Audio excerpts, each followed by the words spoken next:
Sahana Bhavatu Sahanau Bhunaktu Sahaviryam Karavavahai Tejasvinavadhitamastu ma Vishavahai. Om Shanti Shanti Shanti.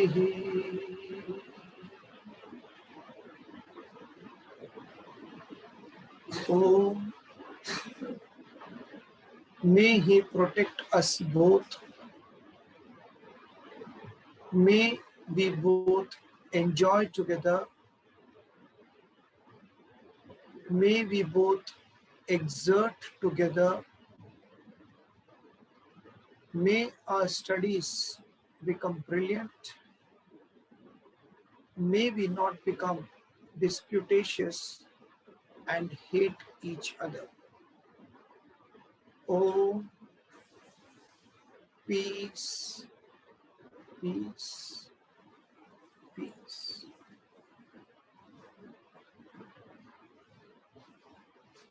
The whole spiritual evolution is based on this one tendency of being introverted in life.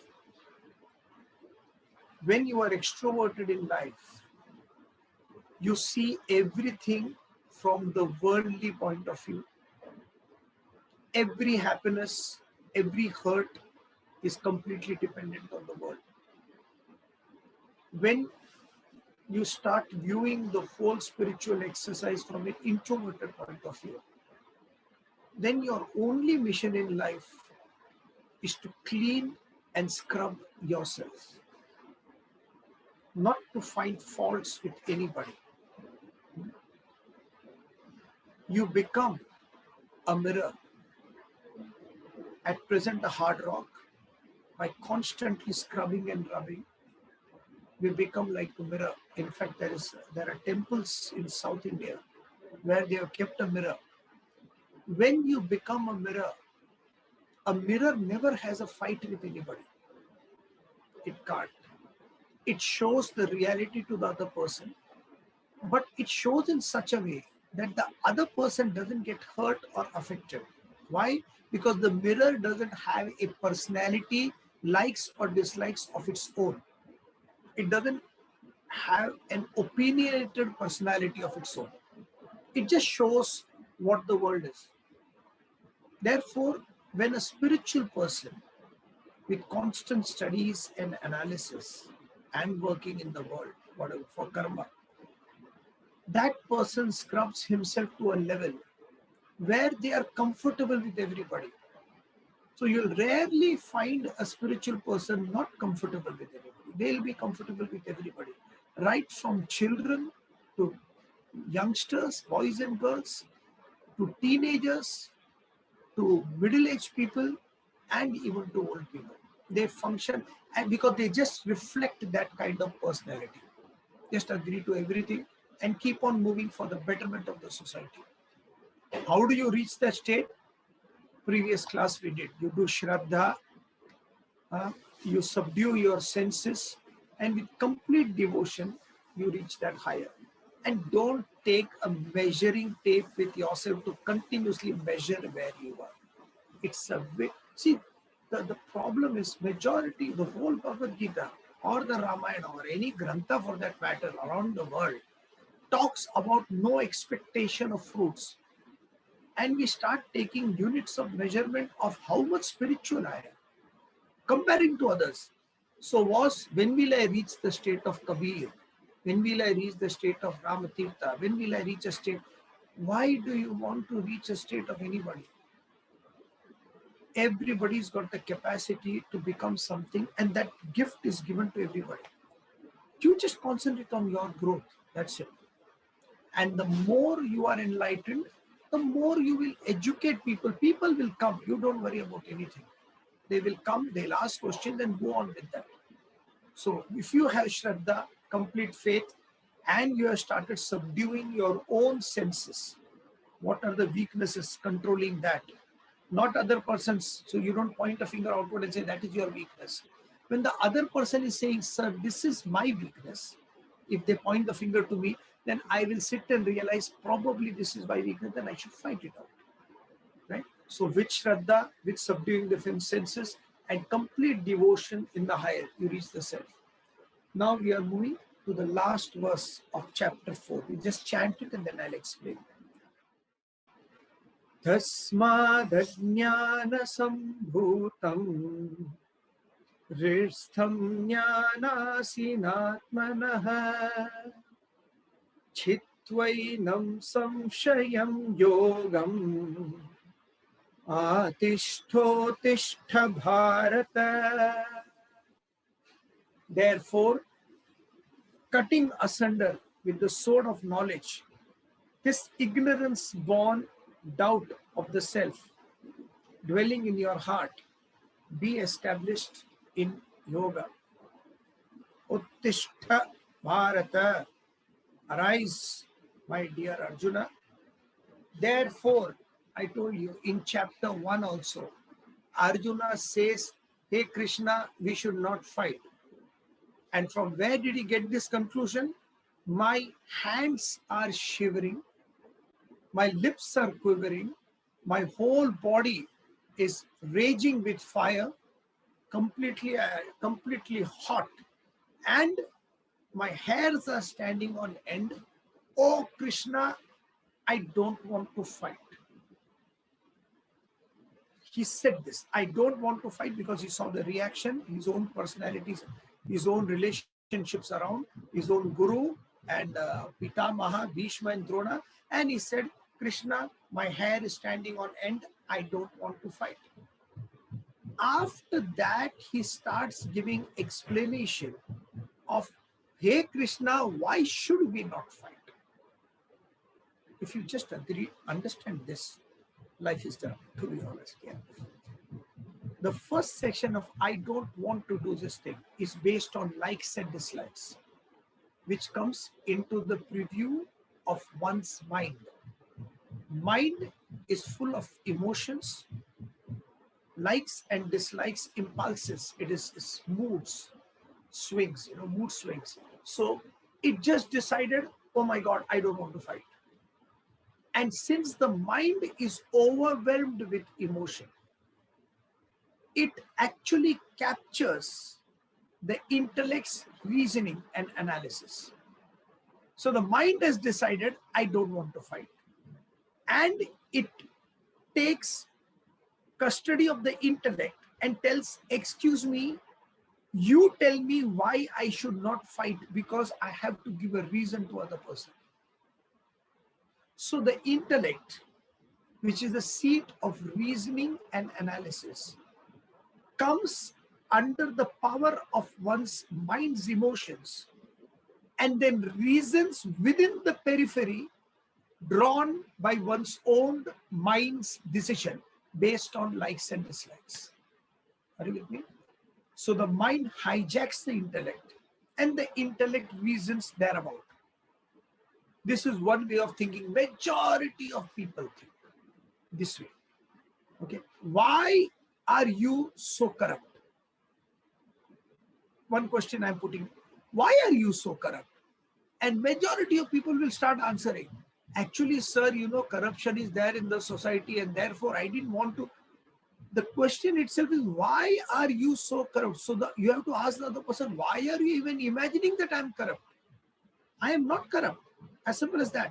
So you have to start thinking, but the mind already makes a decision and the intellect functions within that periphery. Krishna gives analysis, information first.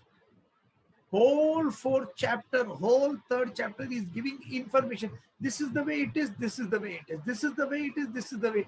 And after the whole thing, you should have Shraddha, you should subdue your senses, you should be completely devotional to whatever you're doing, and then erlong, achirena, don't worry, you will reach the self. And then he concludes after giving all the information, therefore, intelligent people take all the information given from the society and they then come to the conclusion. Foolish people come to the conclusion first, and after that they negate any kind of information. So therefore is that. Therefore, tasmad, O Mahabaho, Bharata, cutting asunder with the sword of knowledge. Cut it. How? Eradicate your ignorance with the sword of knowledge, with knowledge. How? Read slowly, slowly, one day at a time. Take it slowly. You have nowhere to go. But it's okay if I don't do it tomorrow. I'll study day after tomorrow. I'm going out somewhere and I'll come after 5 days and study. I'm going to US, I'll come to 6 months and after that I'll study. We have got a lot of time. Don't worry. This is not the way it works. You can't postpone studies. You can postpone the classes. So you can say, sir, I could not attend the class for so and so reason. But never postpone your studies, your self-analysis of the text. You never postpone your exercises.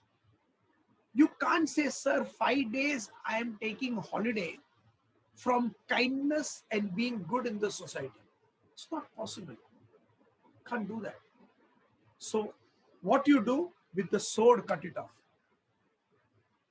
So many years I have spent in an ignorant lifestyle. X amount of years, sir, 40 years, 50 years, 60 years, 30 years, I have been following my desires and trying to satisfy my desires one after another. And now suddenly, out of nowhere, you are claiming and telling that remove all the desires, subdue them. Not possible, sir.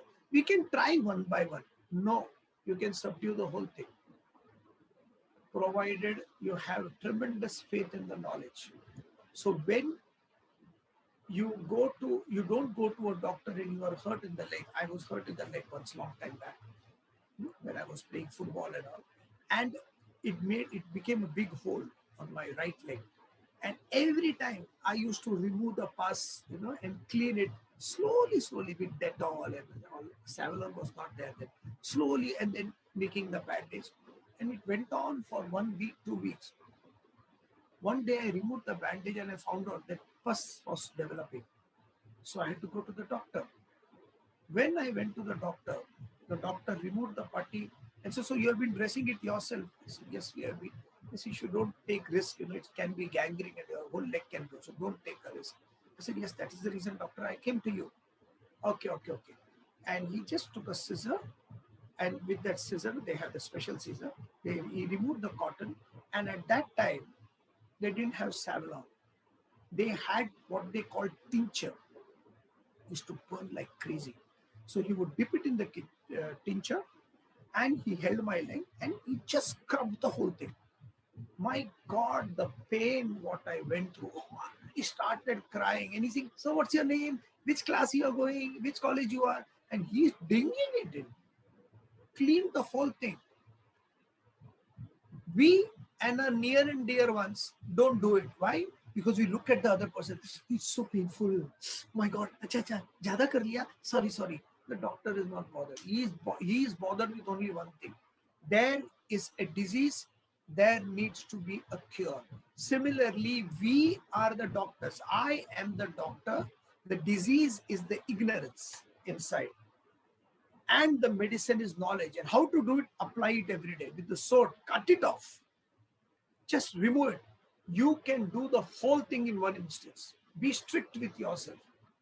When in that beautiful movie Terry Fox, where he is running the last mile before getting sick, when he is running, his younger brother is there with one leg. The Terry Fox has one leg full of metal. One leg has got cancer, so the leg has to be removed, and he's limping. Please go and see the video.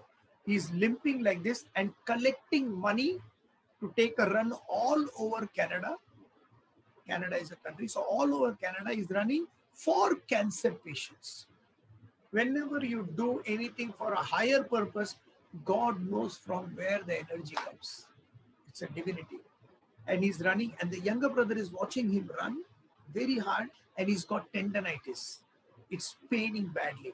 And the younger brother says, I always complained that he used to push me a lot, but he never pushed anybody in his life as much as he pushes himself.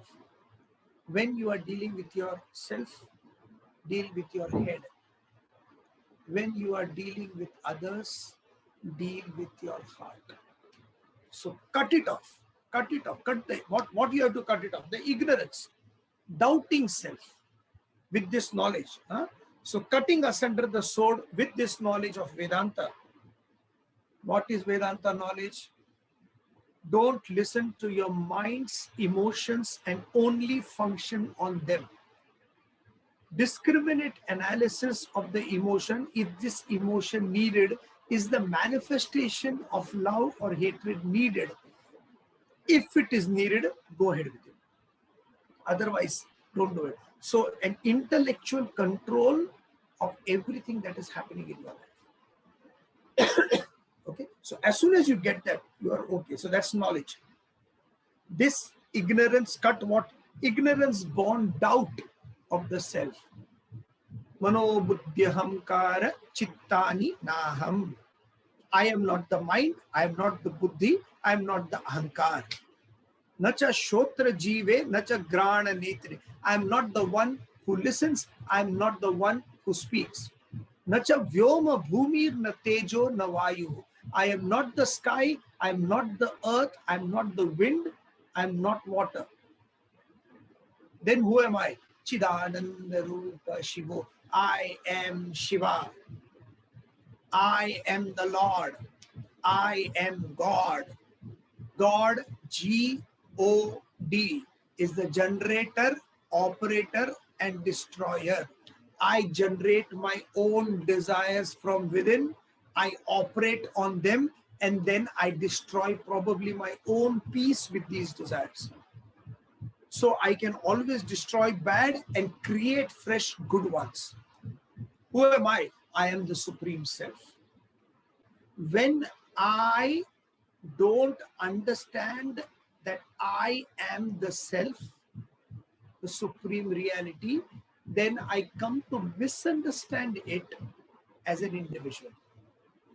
When the wave doesn't understand itself to be the ocean and nothing but the ocean, then it misunderstands that it is just an individual wave.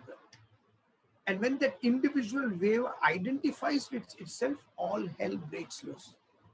Then it has a rise and it has a fall. But when you identify with the Supreme Self, nothing. So I am that Shiva. So what has caused this? Ignorance. Ignorance of not understanding the Supreme Reality, the infinite personality as the infinite personality, and reducing it, compartmentalizing it into a small box of an individual.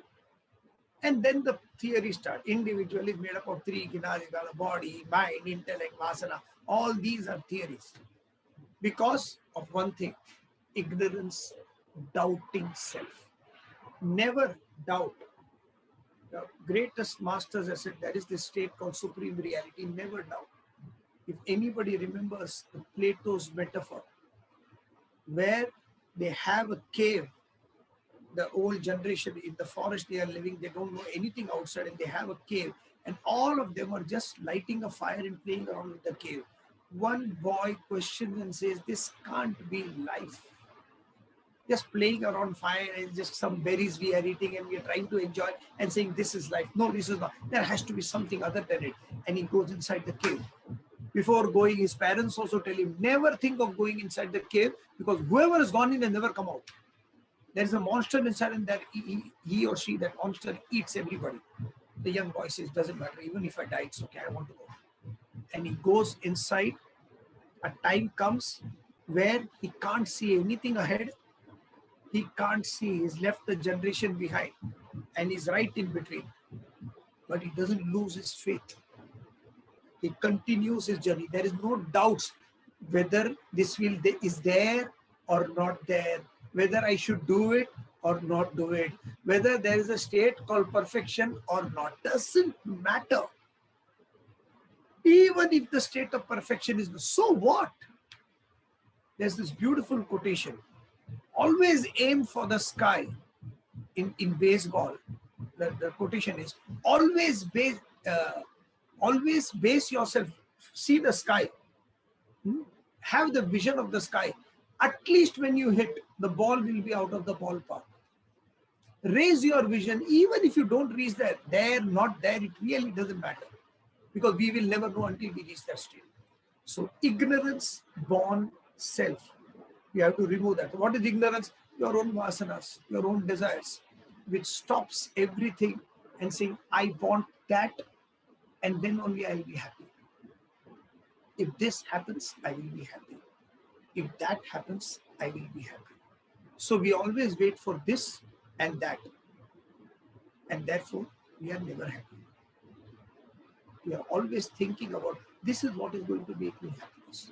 And if somebody says, you can be happy right here and now, just get rid of me and mine, any possessive attitude towards your possessions, then immediately being extroverted will look everywhere around and say, but that person, is he realized? Is this person realized? There is no way of looking around. Don't look around. There is nothing other than you in this world. I'll give you a simple example. When my eyes are open, I see the world. I see the moon. I see the stars. I see the photographs of galaxies. Photograph, because I can't see galaxies. Whole world is there to see. When I die, when my eyes are shut, what happens to the galaxies? What happens to the relationships? My son, my daughter, my children, my father, my mother, my brother, my sister, my guru. What happens to all the relationships? Gone. In an instant, the whole world disappears. So who's created the world? You. And who can destroy the world? Yourself. With that knowledge, cut this ignorance-born self. And where it is, you don't have to look outside. Swami Ram Tirtha says this beautifully. He sees the same laws that are functioning, which holds the planets and the stars together, is the same law of gravitation which falls as a tear from a lover's eye. Yeah. This is poetry. How can a tear fall from a lover? Don't get into all that. Okay, you not understand. This poetry is, I have to give them some space.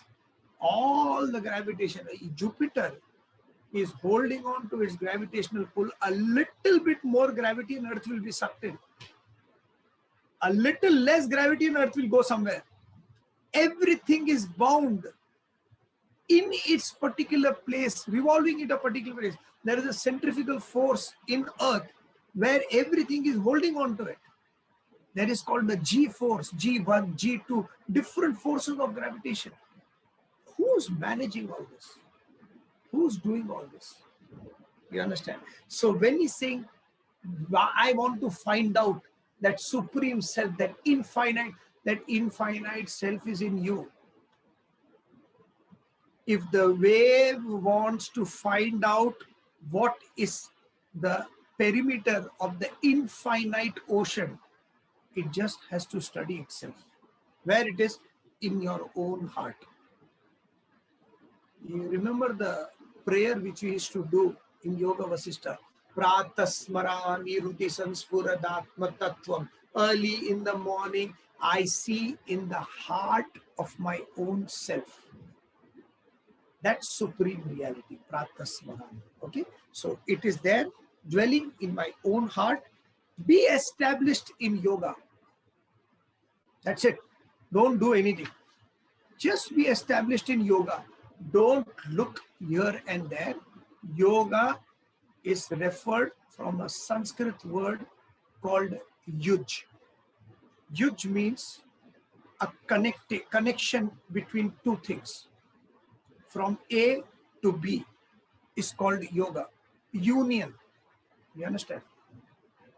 So yoga is not necessarily a physical exercise. At the very base level, it's called a physical exercise. Yoga is connecting this individual into the totality. Yoga is the bridge that connects the wave with the ocean. But sir, there is no connection between wave and ocean because the wave is the ocean, correct? Therefore, there is no word called yoga, technically. Okay, there is no path to find out. When the wave understands, established in yoga means understands what the wave understands, it is the ocean. When the wave understands it is the wave, then that is the rise and there is the fall. If this body understands that I am an individual personality, then this individual personality has a body with 5 sense organs of perception and actions. It has got mind with emotions. It has got intellect with ideas and ideologies and reasoning.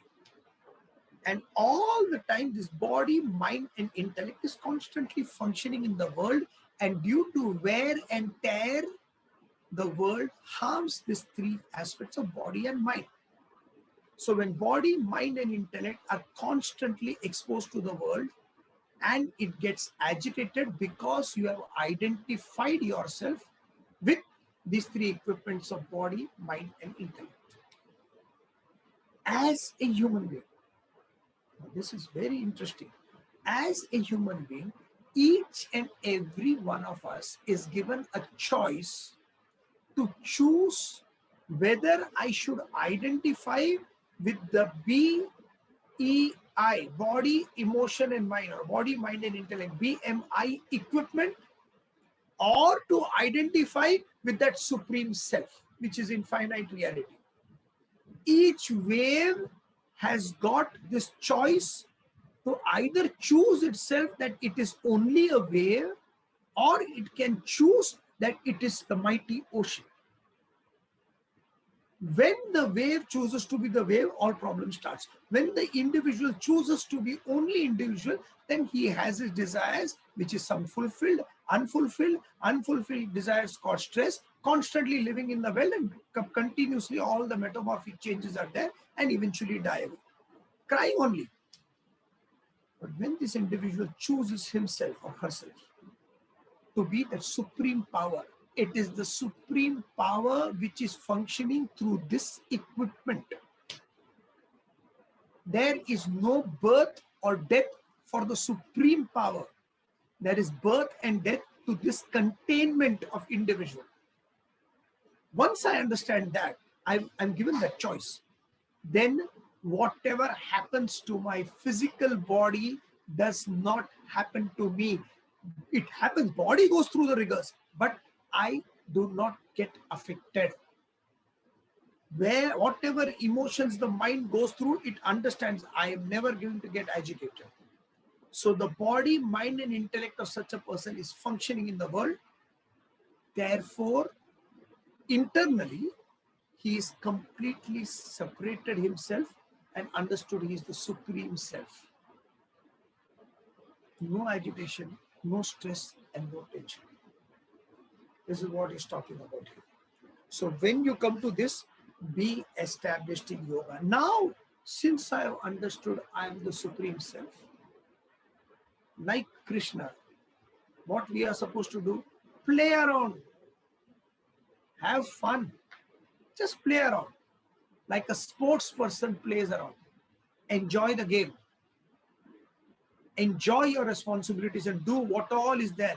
Spirituality and self-realization does not mean leaving the world. It means what you understand or what the common person understand. This is the world. Dukh और सुख साथ साथ में है, agitations तो हैं, responsibilities. For such a person, there is no responsibility.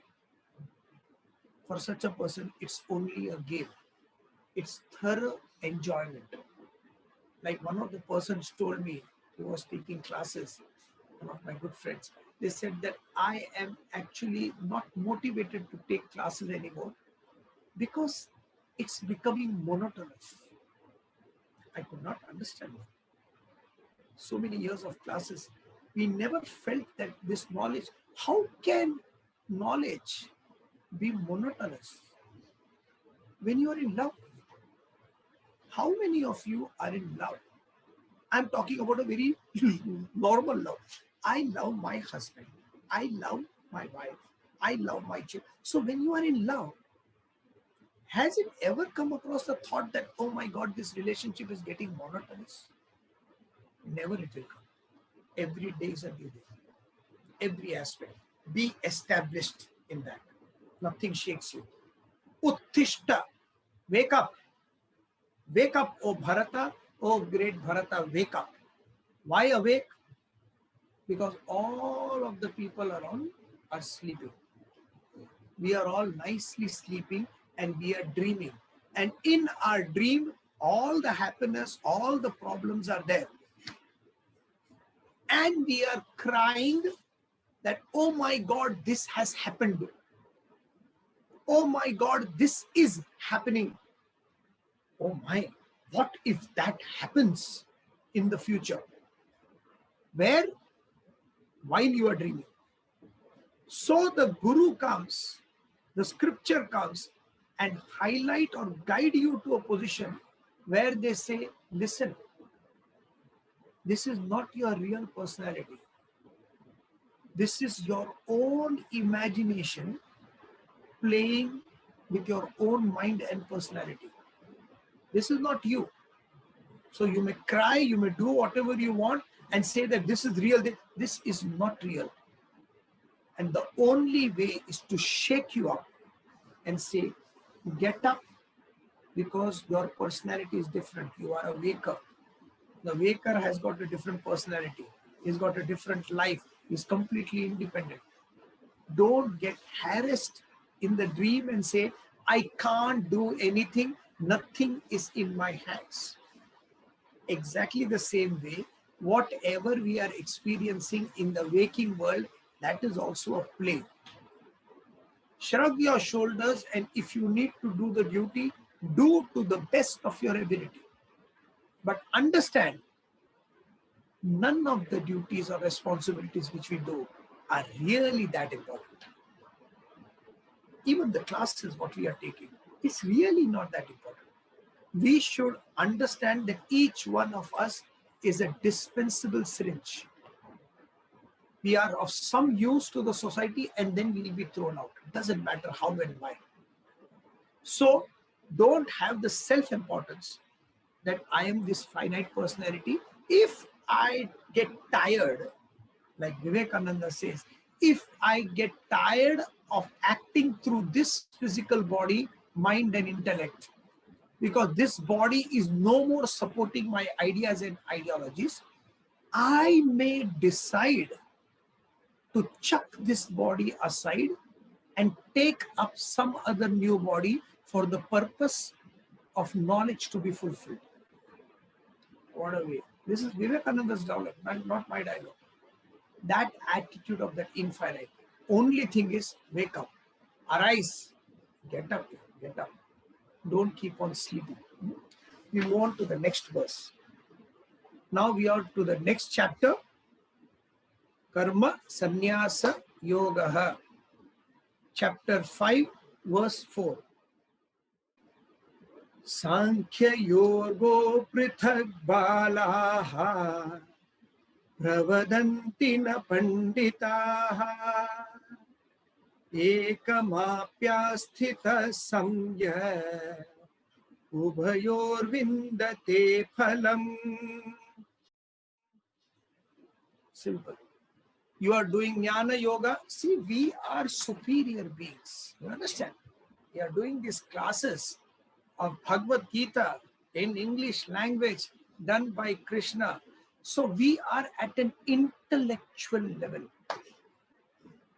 There are people who are singing bhajans, and they are sitting in temples and they are continuously singing and chanting. They are all devotional people. This is the mind. Who's the superior thing between the intellect and the mind? Of course, the intellect. When an animal walks on all fours, emotion and head and heart are at the same level. Therefore, they are not evolved. Evolution is when you walk up and the head is above the heart. So when you use your head above the heart, when you start thinking what you're feeling, then you have evolved. Therefore, Sankhya, yoga of knowledge, is the best, sir. What we are doing is the best. Inquiry into everything that is happening around. You ask a bhakta, who is a devotional person, whose mind is saturated with feeling, they will say, just chant Rama, Rama, Rama, Rama. You don't want anything else. What Tulsidas has realized by chanting Rama. Namadeva has chanted Vithala, Vithala, and he is realized. So many great masters have just chanted the name and realized. So many great masters. And they have said, just chant. Bhakti is the easiest way to realize yourself. Sing some bhajans, enjoy the chanting, and then your mind will automatically get directed towards the higher. What you are asking questions, inquiry, intellectual jugglery, this is going on. Sir, bhakti is best.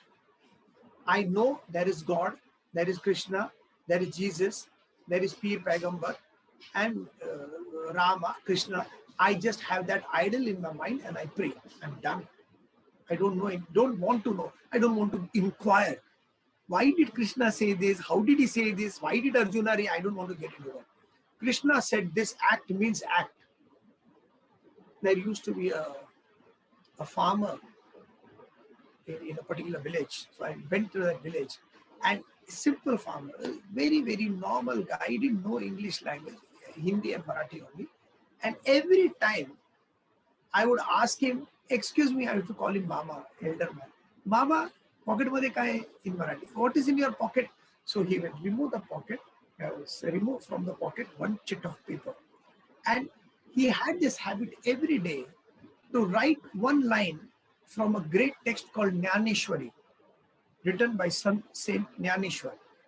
One line, and you would say, Dhyan khali kar, I'm taking in Hindi because I don't know Marathi. ध्यान खाली अपने कर्म पे करना है, आगे पीछे कुछ सोचना नहीं. And he'll put it in the pocket. And he will function that day accordingly. So what a beautiful idea. Just one idea. And you live the day accordingly. You don't need great. So bhakti is complete devotion to that master, or to the idol, or to the grantha. People who are into karma yoga, trying to do service in the society, they look at both these categories and say, what are you doing?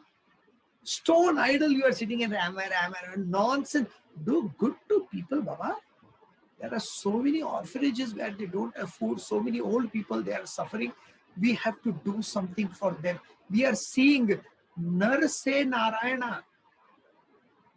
For Janardana Seva, the first thing is to do Jana Seva. Jan se Janardana. So first of all, look around. You can't even look at the problems around you. How can you understand what the self is, what the Rama is, what Krishna is? At least start serving. So a person who serves, who does karma yoga, he says both the others are not that good. Here, the same Lord, Lord Krishna, Bhagavan Vacha, he says, children, not the wise, speak of Sankhya and Yoga. Yoga here refers to karma as different. Bala, you learn this, Prithak Bala. Only children talk it as is different. Intelligent people understand. What? Analyze yourself. If my intellect is more pronounced than my mind and body, it is more of the inquiring time, thinking time, then that is how you are going to evolve. If my mind is more predominant and singing bhajans and feeling good and doing good to others internally, having a humble heart, a giving heart, charitably disposed, if those qualities come readily to me, then I should follow bhakti. If either of them doesn't come and my heart really goes to helping others, for the downtrodden people in the society, and it goes and says, we should do something, we should do, then karma yoga, all the three, every action, all the three aspects are present. While this action now, physical body has to be at its optimum so that we can communicate. If I don't have the intellectual clarity of what I am talking about, then I will get lost. So there has to be a clarity of my intellect, jnana yoga. And while talking, if I say intellect has to be clear, and the body has to function nicely, body has to be good, and so what happens? So this is it. See, you have to understand that life is like this only. So there are trouble everywhere, but then we always say that you don't look out for trouble, don't go on solving problems. You focus on you be happy. That's basically it's that only. You be happy. So when I do this, when there is no passion in whatever I'm doing, devotion is not there. In every action to be successful, there has to be a full concentration of my physical body, karma, my own mind's passion, bhakti, and the intellectual clarity, jnana, to achieve its desired end. Every action. So only children who don't understand the granthas talk about bhakti, karma, and jnana as different. And they put each other down. Intelligent people understand. So there is no, if somebody is jnanam, is sitting and reflecting, and the other person is doing karma in the world, the other person is no less than anybody else. How I say? Because we are listening to Krishna, who was constantly in the world. We are listening to Krishna, whose emotion was so beautiful, so glorious, and so generous that wherever he went, he spread happiness. In between the war of the Kurukshetra, right in between the war of the Kurukshetra, there, after the war is over, Krishna, first thing in the morning, he will take, in the evening after the war, he'll take his dhoti, he'll take a little bit and he'll put dry grass in that and straight away go to his horses to feed them and give them a drink of water. That kind of emotion, that kind of an intellect who gave us the Bhagavad Gita, 1.5 hours probably of just talking to Arjuna, and the desired effect was there. We are teaching that. Nothing is small. So only children talk about differences. We don't want to get into them. We don't want to put them down also, because children, you don't put them down. When the children says, there was a small baby in one of the classes I was talking, and I had a little bit of beard because I was coming from somewhere, so I didn't have time to shave. So I closed my eyes and said, Om Sahana Vavatu Sahano. I got a tight slap. I'm not joking. Seriously, got a tight slap. I opened my eyes in between and said, 5-year-old girl. So why are you hitting me? She said, I don't like you look like this. Next time shave properly and come. I said, all right. And I removed the hand. Am I supposed to get angry at the child? The child is what the child is. Even when it is at its most vicious, it is still playful. The expression it shows. So only children, you don't get angry. Let other people decide what they want to do. You find out what is your constitution and function accordingly.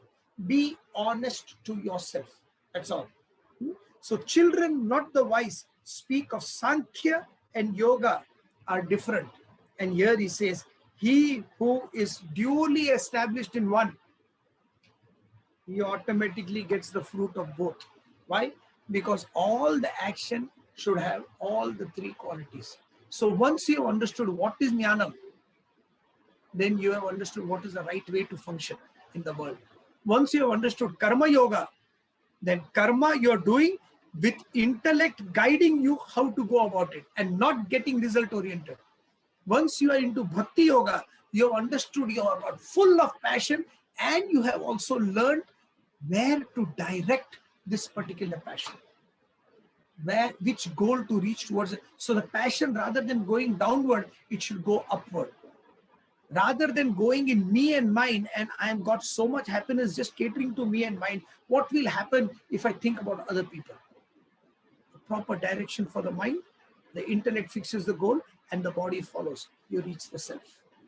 You reach the highest. Thank you very much. Oh.